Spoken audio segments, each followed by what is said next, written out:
Assalamu alaikum students, hope so you will be fine. Myself Mohammad Junaid Saud, lecturer chemistry. Students आज हमारा test number 28 conduct हुआ column chromatography का part number 2 HPLC GC and ion exchange chromatography. तो और इनमें से कुछ question हमने जो है ना वो इलेक्ट्रोफ्रेसिस के भी डाले जो कि काफ़ी इंपॉर्टेंट है एग्ज़ाम के हवाले से भी। तो आज का जो डिस्कशन है वो काफ़ी इंपॉर्टेंट डिस्कशन है, तो आपने इसको अच्छे तरीके से देखना है, समझना है और साथ साथ जो एडिशनल चीज़ें हैं, एडिशनल पॉइंट है, आपने उनको नोट भी करना है। तो स्टार्ट करते हैं डिस्कशन। क्वेश्चन नंबर 1, इन हाई परफॉर्मेंस लिक्विड क्रोमेटोग्राफी, जो हाई परफॉर्मेंस TLC होती है basically thin layer chromatography. Students एक बात याद रखिएगा, जिस तरह हमने लिक्विड क्रोमेटोग्राफी को आइडेंटिफाई किया और उसको क्लासीफाई किया on the basis of performance, low performance liquid chromatography, high performance, flash and ultra performance, तो इस तरह आप TLC को भी हाई परफॉर्मेंस बना सकते हैं and this is known as HPTLC भी इसको कहते हैं, high performance thin layer chromatography. तो थिन लेयर को हाई परफॉर्मेंस बनाने के लिए दैट सिंपल, आप 2 या 2 से ज़्यादा स्टेशनरी फेजेस ले लें, उनको मिक्स कर दें, स्लरी बना लें और उसकी कोटिंग कर दें, तो देन आपको बहुत अच्छा रिजल्ट मिल सकता है, आपको अच्छी परफॉर्मेंस मिल सकती है। तो this is known as high performance thin layer chromatography. तो coating of 2 stationary phases on the plate.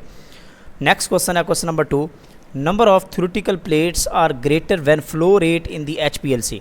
तो देखें हमने पढ़ा था according to the rate theory, rate theory कहती है कि जब आपका ऑप्टिमम फ़्लो होता है तो उस वक्त आपकी जो ऑप्टिमम जो है ना आपको मिलती है height equivalent to the theoretical plates.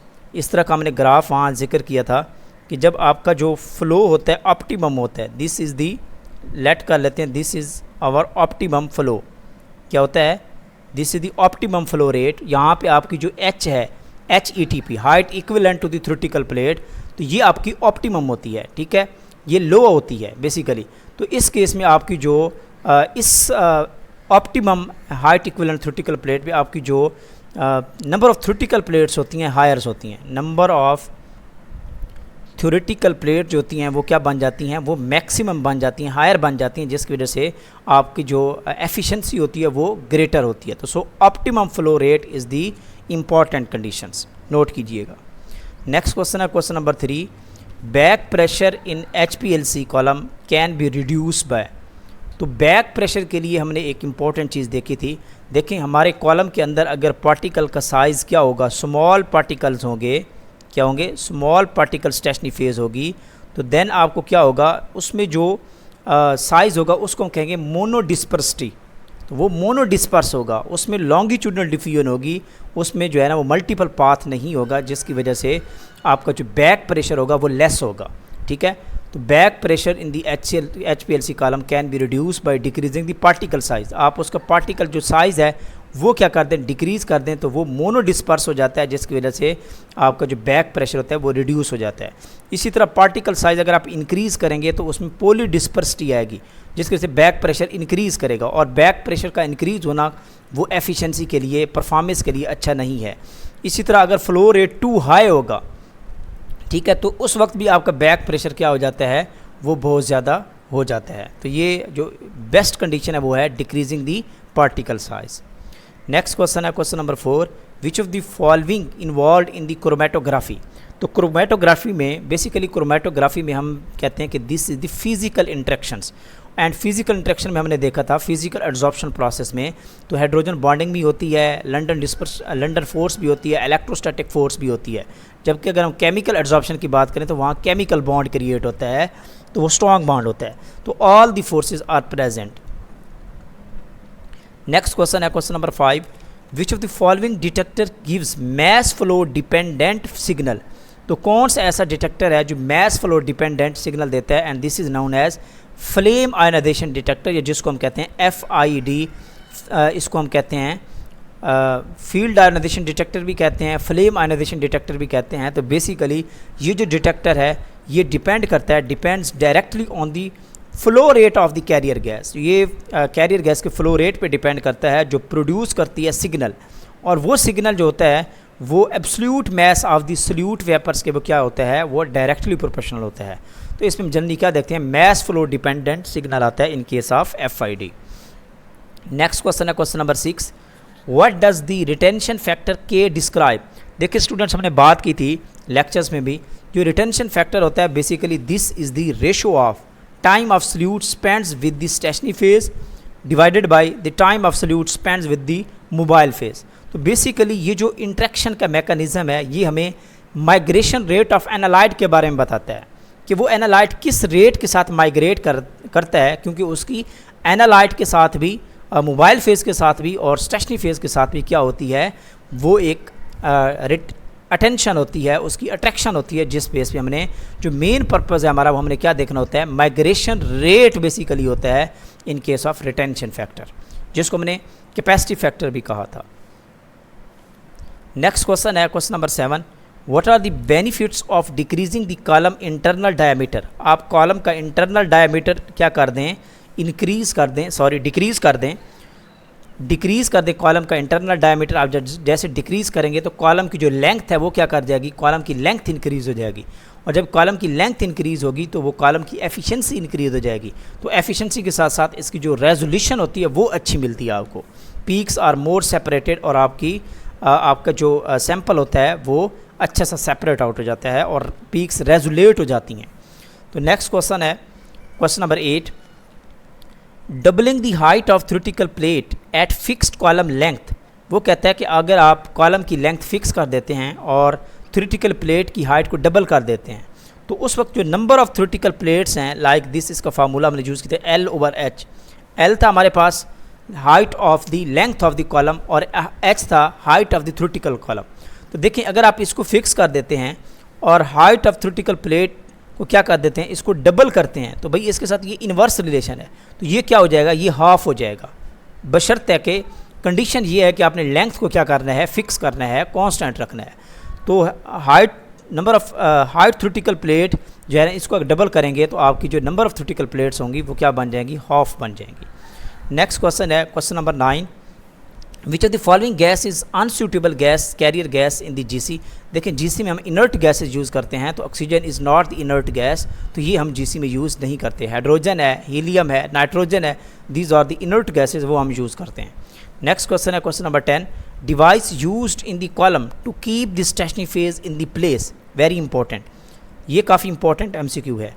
वो कौन सी डिवाइस है, वो कौन सी चीज़ है, वो कौन सी सब्सटेंस है जो कॉलम के अंदर स्टेशनरी फेज को फिक्स रखती है उसकी अपनी जगह पे, ताकि स्टेशनरी फेज इल्यूट ना हो। अगर स्टेशनरी फेज एनालाइट के साथ कॉलम से इल्यूट होकर चली जाएगी तो फिर आपकी जो है ना वो कॉलम जो आपका एनालाइट होगा वो प्यूरीफाई नहीं होगा, वो आपका सेपरेट अच्छे तरीके से नहीं होगा, उसमें इम्प्योरिटी होगी। ठीक है, तो इसलिए क्या किया जाता है, उस कॉलम की बॉटम पे, दिस इज द कॉलम, उस कॉलम की बॉटम पे हम एक डिवाइस यूज़ करते हैं जिसको हमने एक नेम दिया है, this is known as frit. उसको हम क्या कहते हैं, फ्रिट कहते हैं। Monolith basically this is also the stationary phase, not the fret.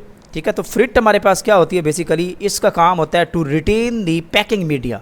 जो हमारे पास मोनोलिथ पैकिंग मीडियम है इसको रिटेन करना, इसको अपनी जगह पे फिक्स रखना, और ताकि ये इसकी क्या हो, इसकी इल्यूजन ना हो विद दी एनालाइट। तो इसमें क्या होता है, कौन कौन सी मटेरियल हम यूज़ कर सकते हैं जनरली फ्रिट में।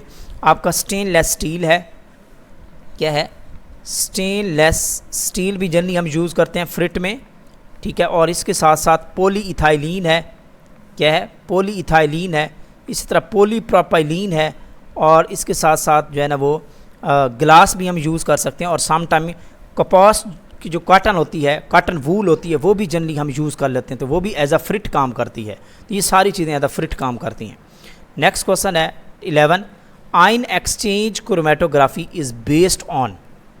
तो बेसिकली जो आयन एक्सचेंज क्रोमेटोग्राफी है, here this is the forces of electrostatic attraction. तो इलेक्ट्रोस्टैटिक अट्रैक्शन किटाइन और इनाइन की बेस पे, तो जो electrical mobility of ionic species होती है, ठीक है, इन the presence of electric field, basically electrical mobility जो होती है आयंस की, वो इन the presence of electric field होती है।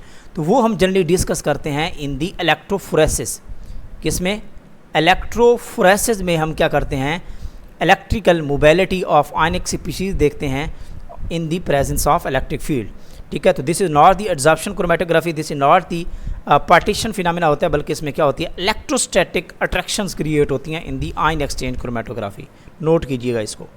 नेक्स्ट क्वेश्चन है 12, HETP height equivalent to theoretical plate in monolith in comparison to the particle based column. एक आपके पास पार्टिकल आपने फिट किया हुआ है, ठीक है, और एक में आपने मोनोलिथ क्रिएट की हुई है। तो मैंने आपको बताया था और एक्सप्लेन किया था कि जो मोनोलिथ होती है, this is the highly porous material, highly porous compact material. तो इसमें पोर्स होते हैं जिसकी वजह से यहाँ से जो फ्लो रेट होता है वो आपका इजीली होता है और इसमें बैक प्रेशर क्रिएट नहीं होता। तो इस केस में जो आपकी HETP है, हाइट इक्विवेलेंट थ्योरेटिकल प्लेट, क्या होती है, लोअर होती है। जब HETP क्या होगी, वो क्या होगी, लोअर होगी, तो आपकी जो एफिशिएंसी होगी, नंबर ऑफ़ थ्योरेटिकल प्लेट्स होंगी वो बढ़ जाएंगी, जिसकी वजह से आपकी एफिशिएंसी बढ़ जाएगी।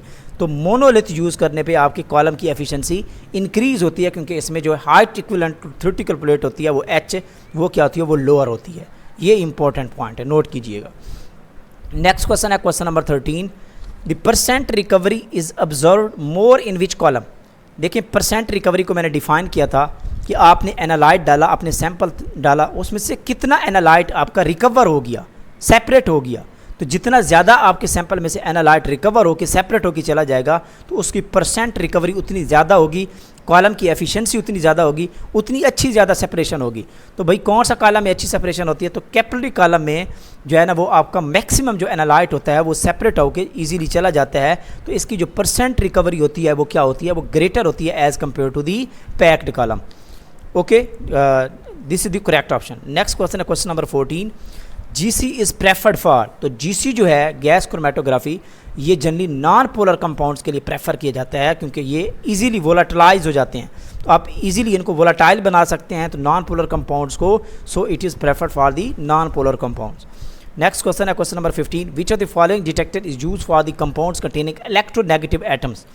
तो कौन से कंपाउंड जिनके पास इलेक्ट्रोनेगेटिव एटम होता है तो उनके लिए जनरली डिटेक्टर यूज़ करते थे, वो था इलेक्ट्रॉन कैप्चर डिटेक्टर। तो ये भी हम डिटेल में डिस्कस कर चुके हैं। तो इलेक्ट्रॉन कैप्चर डिटेक्टर बेसिकली हम यूज़ करते हैं इसमें। ओके हो गया। नेक्स्ट क्वेश्चन है, which of the following technique is use to separate the substances based on their charge to size ratio in the presence of electric field. तो charge और size की बेस पे हम क्या करते हैं, सब्सटेंसेस को सेपरेट आउट करते हैं in the presence of electric field. This is known as electrophoresis. क्या कहते हैं, इसको हम कहते हैं इलेक्ट्रोफ्रेसिस। और अगर आप इलेक्ट्रोफ्रेसिस जो है ना वो किसी कैपिलरी में परफॉर्म कर रहे हैं तो उसको हम कहते हैं कैपिलरी इलेक्ट्रोफ्रेसिस कहते हैं। तो करेक्ट ऑप्शन इज़ ए। ठीक है, तो आयन एक्सचेंज क्रोमेटोग्राफी में जनरली हम क्या करते हैं, ये चार्ज टू साइज रेशियो नहीं होती, बल्कि क्या होती है, इसमें जनरली आयंस की इंट्रैक्शन की बेस पे, ठीक है, पोलैरिटी की बेस पे, केटायनिक और इनायनिक की बेस पे हम इसको सेपरेट आउट करते हैं।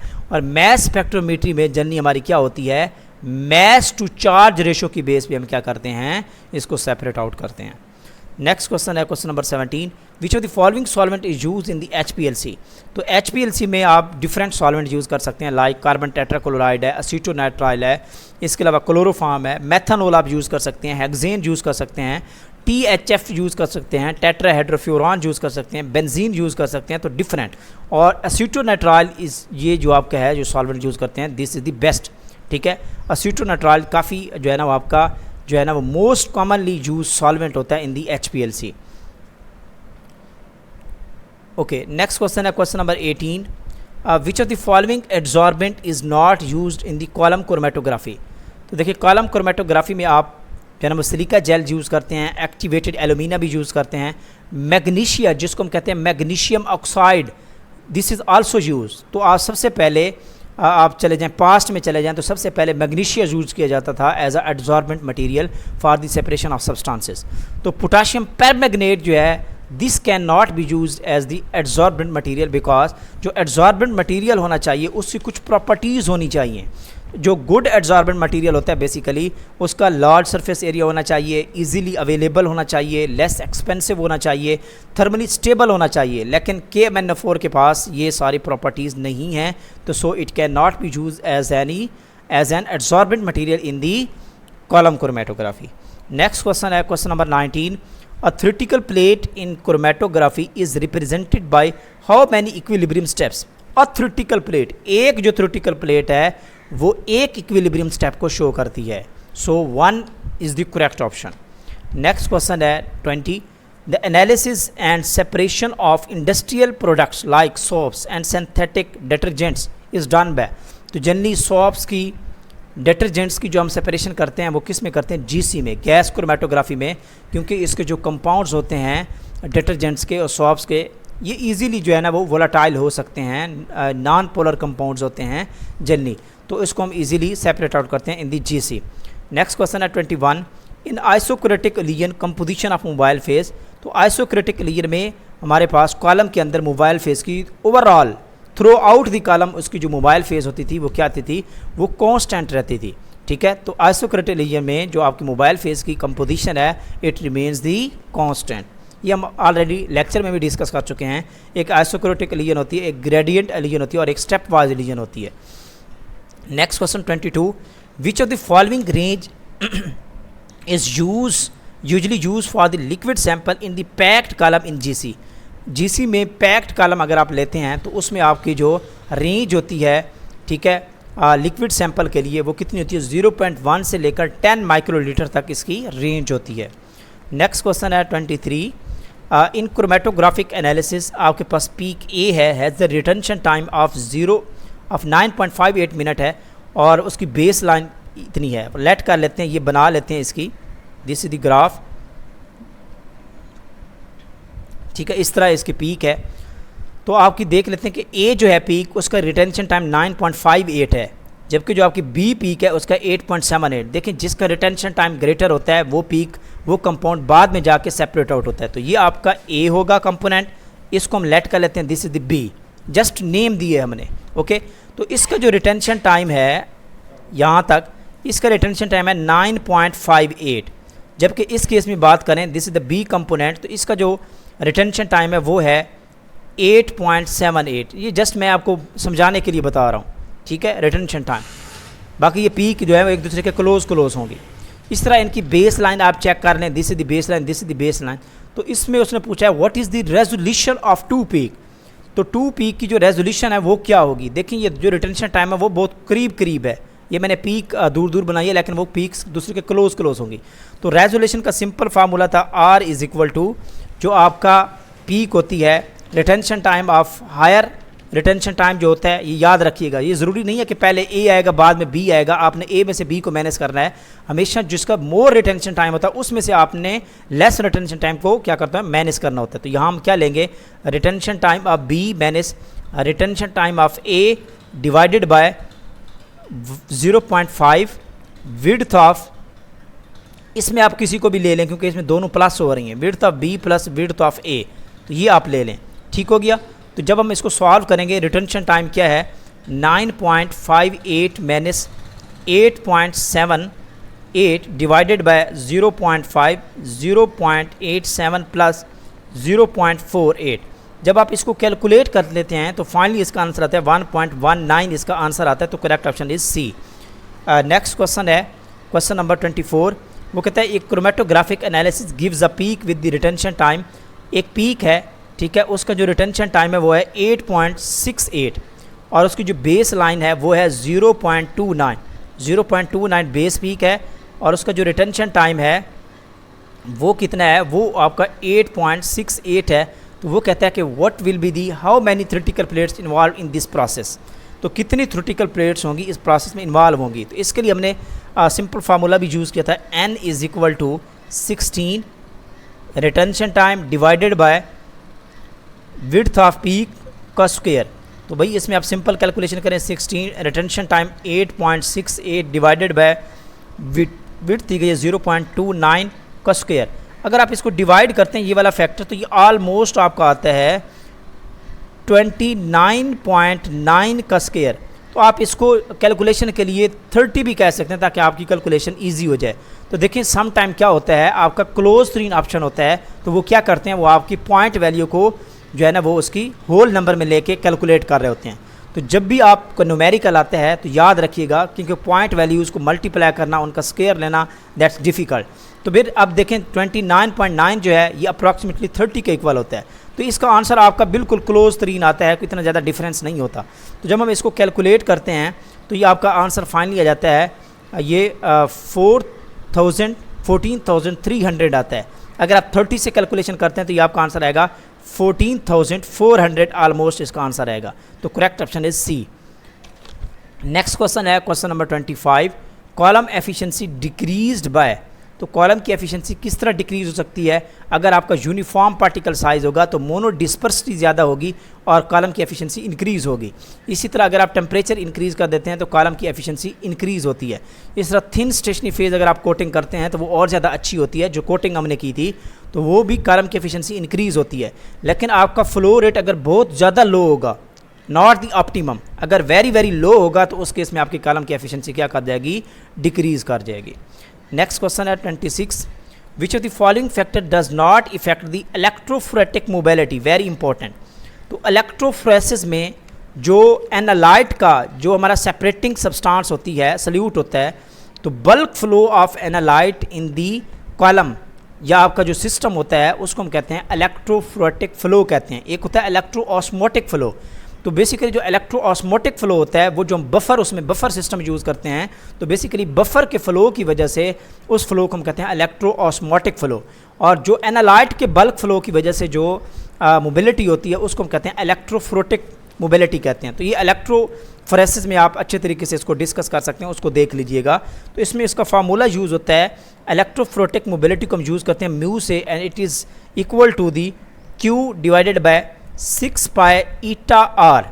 तो इसका मतलब ये हुआ कि एक आपका एनालाइट के रेडियस पे डिपेंड करता है, साइज़ पे, उसकी जो है ना वो आपकी विस्कोसिटी पे डिपेंड करता है, उसकी चार्ज की नेचर पे डिपेंड करता है कि कीटाइन है या इनाइन है। तो ये सारे फैक्टर्स इन्वॉल्व होते हैं इलेक्ट्रोफोरेटिक मोबिलिटी पे। तो molecular viscosity, charge on the molecule, size of the molecule, तो उस मॉलिक्यूल की स्टीरियोकेमिस्ट्री कैसी है इस पर कोई इफेक्ट नहीं पड़ता इलेक्ट्रोफोरेटिक मोबिलिटी को। नेक्स्ट क्वेश्चन है 27, electrophoresis is not used for the separation of. देखिए जो इलेक्ट्रोफोरेसिस होती है, इमाइनो एसिड जेटराइन बनते हैं तो चार्ज क्रिएट होता है बेसिकली। तो अमीनो एसिड में पोलर पार्ट भी होते हैं, नॉन पोलर पार्ट भी होते हैं, तो वहाँ भी इसको हम सेपरेट आउट कर सकते हैं। प्रोटीन्स को भी सेपरेट आउट कर सकते हैं, इसी तरह न्यूक्लिक एसिड्स को भी हम सेपरेट आउट कर सकते हैं। लेकिन अगर नहीं कर सकते तो lipids can not be separated by the electrophoresis, because lipid जो हैं these are the not charge molecule. Lipids are the not charged molecule, ये नहीं होते जिनकी वजह से हम इसको इलेक्ट्रोफोरेसिस में सेपरेट आउट नहीं कर सकते। नेक्स्ट क्वेश्चन है 28, injector use for the injection of very dilute sample. तो ये हमने कंप्लीट डिफरेंस डिस्कस किया था split and split less injection system में। तो स्प्लिट लेस जो इंजेक्शन सिस्टम था उसमें हम बहुत ज़्यादा डाइल्यूट सैंपल यूज़ करते हैं, और अगर आपके पास कंसनट्रेटेड सैंपल है, लार्ज क्वांटिटी में सैंपल मौजूद है, तो तब आप क्या यूज़ करते हैं? स्प्लिट मोड यूज़ कर लेते हैं। तो correct option is A, split less mode. Next question 29, which of the following detector works in GC based on the change in the thermal conductivity. तो बेसिकली इसको हम यूज़ करते हैं कैथेरोमीटर, जिसको हम क्या कहते हैं? It is also working as the same as in thermal conductivity detector, TCD। Thermal conductivity detector basically known as katharometer भी बिल्कुल इसी तरह को वर्क करता है। तो correct option is A, katharometer या थर्मल कंडक्टिविटी डिटेक्टर, एक ही बात है। 30 last question, which is the example of weak anion exchanger. तो एक्सचेंज क्रोमेटोग्राफी में, आयन एक्सचेंज क्रोमेटोग्राफी में हमने 2 टाइप्स की कैटेगरी पढ़ी थी, एक कीटाइन एक्सचेंज क्रोमेटोग्राफी थी, एक इनाइन एक्सचेंज क्रोमेटोग्राफी थी। तो इनाइन एक्सचेंज क्रोमेटोग्राफी में भी 2 टाइप्स थी, एक स्ट्रॉन्ग इनाइनिक एक्सचेंजर हम यूज़ करते हैं या एक वीक यूज़ करते हैं। जो स्ट्रॉन्ग इनाइनिक एक्सचेंजर थी उसकी मैंने बात की थी, क्वाटरनरी अमोनियम जो था, this is the strong anionic exchanger. इस तरह सल्फोनेट है, सल्फोप्रोपाइल रेजन्स हैं, these are also the strong anionic exchangers. तो डाई इथाइल अमीनो इथाइल जो है, this is the weak anion exchanger. तो इसको आपने नोट कर लेना है, diethyl aminoethyl is the weak anion exchanger. तो ये थी जी स्टूडेंट्स आज की डिस्कशन, जो कि बहुत ही इंपॉर्टेंट थी। इसको अच्छे तरीके से लिसन करें, नोट करें और इम्पॉर्टेंट पॉइंट्स को अपने नोट्स में इंक्लूड करें, तो ये आपकी प्रिपरेशन में आपको हेल्प आउट करेगी। Thank you so much students, पढ़ते रहें, मेहनत करते रहें, तो अल्लाह ताला आप लोगों को कामयाब फरमाए।